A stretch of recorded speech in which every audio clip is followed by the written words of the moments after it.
Então essa semana eu vou falar um pouquinho sobre evolução. Evolução é um processo através do qual, a gente sabe que os seres vivos vão se modificando ao longo do tempo, mas não se sabia muito bem como é que esse processo acontecia.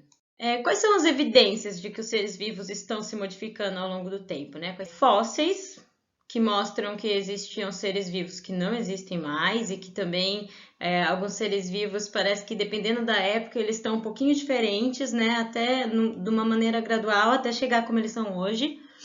Anatomia comparada, se a gente comparar seres vivos de diferentes espécies, a gente percebe que eles têm uma origem em comum, porque tem partes muito parecidas. Se a gente comparar embriões de diferentes espécies, a gente vê que enquanto eles são embriões, eles são muito iguais também, eles só vão se diferenciando depois. E aqui tá bem claro como esses fósseis vão mostrando como, dependendo da época, aquele ser vivo está um pouquinho diferente até virar o que é hoje. Outra evidência são estruturas análogas e estruturas homólogas. Estruturas homólogas são estruturas que têm origem parecida, Por exemplo, a asa do morcego e a asa da ave, elas têm uns ossos aqui que são muito parecidos e a gente vai ver mais para frente.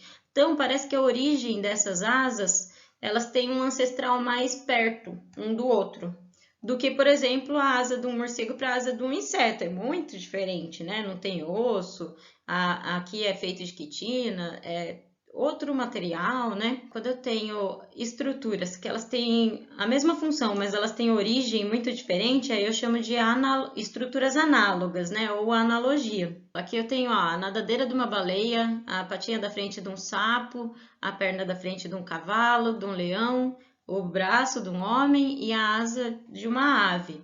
Todos eles têm um primeiro osso aqui, que é o húmero, vendo em vermelhinho, e depois todos eles têm dois ossos, o rádio e a ulna. Aí a gente tem todos esses ossinhos, os ossos cárpicos são esses amarelinhos, olha como está presente em todos. Aí os metacárpicos, os vermelhinhos, e depois os ossinhos dos dedos são as falanges. Olha como em todos parece que seguiu a mesma estrutura. Será que precisava ter essa mesma estrutura para formar, por exemplo, a nadadeira de uma baleia? Não tinha outro jeito de fazer uma nadadeira de baleia que não fosse com todos esses ossinhos que derivam, parece, de uma estrutura como a do nosso braço? No caso da nadadeira da baleia que eu citei, a nadadeira de um peixe faz a mesma função, mas a gente vê que a semelhança entre a nadadeira da baleia e a do peixe não é tão próxima que nem a semelhança da nadadeira da baleia para o nosso braço. Olha que louco! A baleia ela está mais próxima da gente anatomicamente do que de um peixe. Então aqui eu tenho estruturas homólogas, elas servem para coisas diferentes, mas elas têm uma origem em comum.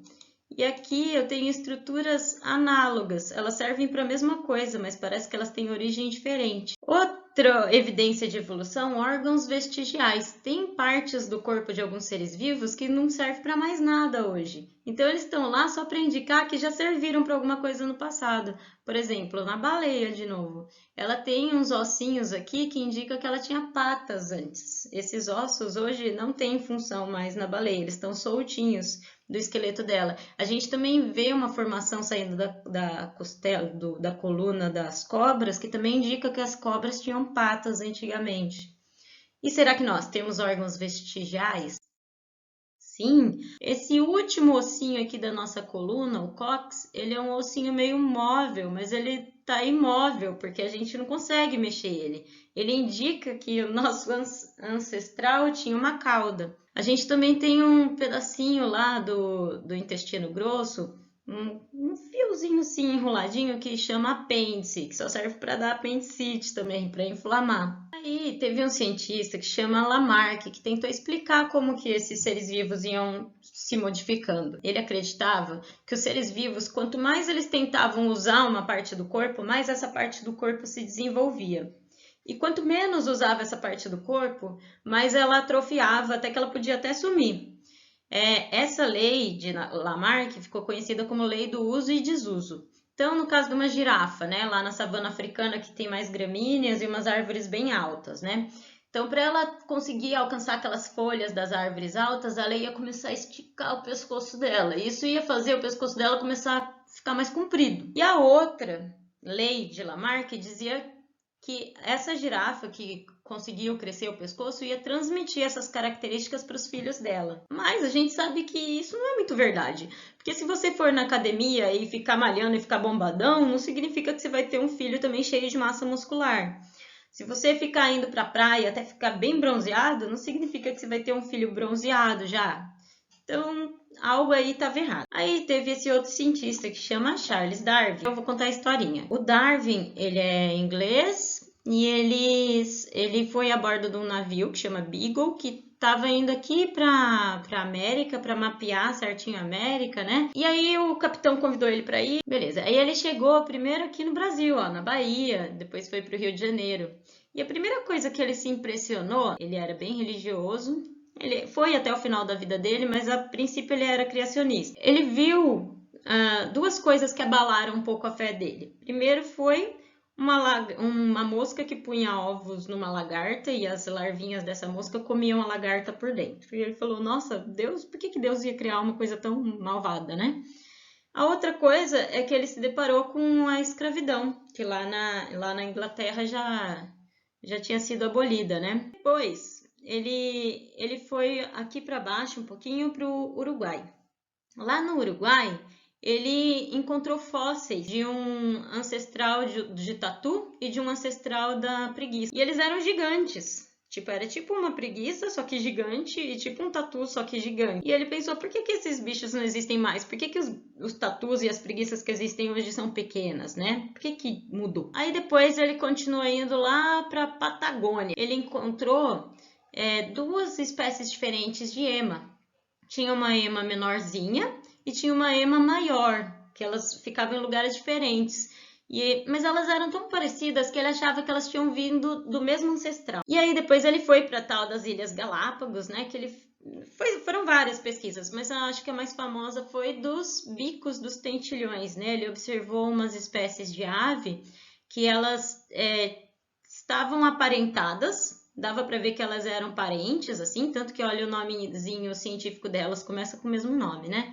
Mas o bico delas era muito diferente. O que mais diferenciava uma da outra era o bico, que era um arquipélago, várias ilhazinhas. Dependendo da ilha, ele encontrava uma dessas aqui, ó, uma variável desse mesmo ancestral, como se o mesmo ancestral tivesse chegado nas ilhas, mas em cada ilha ele se desenvolveu de um jeito diferente. E ele ficou estranho. Aí, dali ele foi deu a volta, né, na Terra esférica. Chegou ali na Austrália e lá ele encontrou uma coisa que era uma formiga-leão, que ela cava um buraco assim em forma de funil e aí a presa dela não consegue sair, vai escorregando e chega aqui no meio e ela tá aqui embaixo para comer a presa. E ele achou isso daí tão engenhoso que aí ele já começou a pensar de novo, não, só Deus pode ter feito um negócio tão perfeito, né? Como é que a formiga ia se desenvolver para fazer um negócio desse jeito? Enfim. Ele voltou para casa e ele ficou pensando nisso daí 23 anos, pensando em tudo que ele viu, e escrevendo, e, né, trabalhos e tal, mas ele não publicava nada. Aí ele ficou sabendo que tinha um cara que chamava Wallace, estava para publicar as mesmas ideias que ele estava tendo na cabeça, fervilhando na cabeça dele. O Wallace também foi muito importante, ele fez várias pesquisas no Brasil, na Amazônia. Aí o Darwin resolveu dar uma acelerada no processo e acabou publicando o tão famoso livro A Origem das Espécies. O que ele diz? Aqui, ó, são alguns das aves que ele viu ali nas ilhas de Galápagos. E ele percebeu que a diferença do bico delas tinha tudo a ver com o que elas comiam. As que tinham os bicos maiores e fortões era para esmagar sementes grandes e duras. As que tinham um bico grande e afiado cortavam insetos. A que tinha um bico fininho apanhava insetos em buraquinhos assim na madeira e no solo. As que tinham um bico pequeno e forte era para quebrar sementinhas também. E as que tinham um bico grande e fino tiravam o néctar das flores, que nem o beija-flor. Então, dependendo do que ela tinha para comer na ilha, o bico dela ficou de um jeito. Aí, voltando para a história do Lamarck. Lamarck acreditava que quanto mais esticava o pescoço, maior, né, ficava e isso passava para o filho. Mas aí o Darwin deu uma outra alternativa de explicação. Ele observou que numa população não são todos iguaizinhos. Não são todas as girafas que têm o mesmo tamanho de pescoço. Algumas têm um tamanho um pouquinho maior, outras têm um tamanho um pouquinho menor. Então, as que têm um pescoço um pouquinho maior, elas têm mais chance de sobreviver do que as que têm o pescoço um pouquinho menor. Depois de uma geração, talvez aquelas que tinham o pescoço menor morreram. E aí vão se reproduzir só aquelas com o pescoço maior. E essas aí, que têm o pescoço maior se reproduzindo, podem gerar um filho com o pescoço um pouco maior ainda. Os pais, eles passam suas características para os descendentes, mas não características que eles adquiriram durante a vida deles. Tipo, não você malhar e ficar bombado e seu filho vai nascer bombado. Características que você já nasceu com elas. E aí, se aquela característica é boa, né, para aquele ambiente que você mora, é mais chance de você conseguir sobreviver e se reproduzir e passar essa característica para os seus filhos. Por exemplo, aqui, ó, tem coelhinhos branquinhos e marrom. Uma águia lá em cima, ela vai ver mais fácil o coelhinho branquinho, que ele vai se destacar mais na grama do que um coelhinho marrom. Então, olha só, ela está comendo um coelhinho branquinho. E com o passar do tempo, vai sobrar mais coelhinho marrom do que coelhinho branquinho. Então, os marrons vão se reproduzir e, com o passar do tempo, essa população vai ficar cada vez mais marrom. Essa teoria de evolução do Darwin, que ficou conhecida como seleção natural, é o meio que seleciona o mais apto, o mais adaptado. No caso de uma zebra, por exemplo, isso é uma camuflagem para ela parecer com as gramíneas ali da savana. Pode ter alguém que fala, mas ela é branca e preta, a grama é verde, mas a visão dos felinos não é muito boa para cores. Ó, aqui é uma imagem e é como um felino veria essa mesma imagem. Ele não vê tão bem assim as cores, então o que importa mais é o padrão, que parece um capim. Tem esqueci o nome desse bicho. Comendo os besouros que tem cor mais diferente, né, da folha. Então, com o passar do tempo, a tendência é que essa espécie de besouros fique mais camuflada, né, fique mais da cor da folha. Teve um caso recente que as árvores de uma floresta, se eu não me engano, lá no Canadá, elas eram brancas. E aí a maioria das borboletas desse lugar eram brancas, mas tinha uma ou outra que era mais escura. E aí, com a poluição da cidade, que é mais recente, as árvores começaram a ficar escuras, né? Acumular poluição. E aí, depois que as árvores ficaram com o tronco escuro, essa população de borboletas começou a ficar, a maior parte delas, escura também. Elas eram brancas e de repente começaram a ficar escuras, as borboletas. Por quê? Porque as escuras sobreviviam melhor, né? Se camuflavam melhor dos predadores, que são as aves. Resumindo, Lamarck achava que o ambiente causava transformações nos seres vivos, né? Que eles conseguiam se transformar. E o Darwin dizia que não, cada ser vivo é do jeito que é, mas o ambiente selecionava as transformações melhores.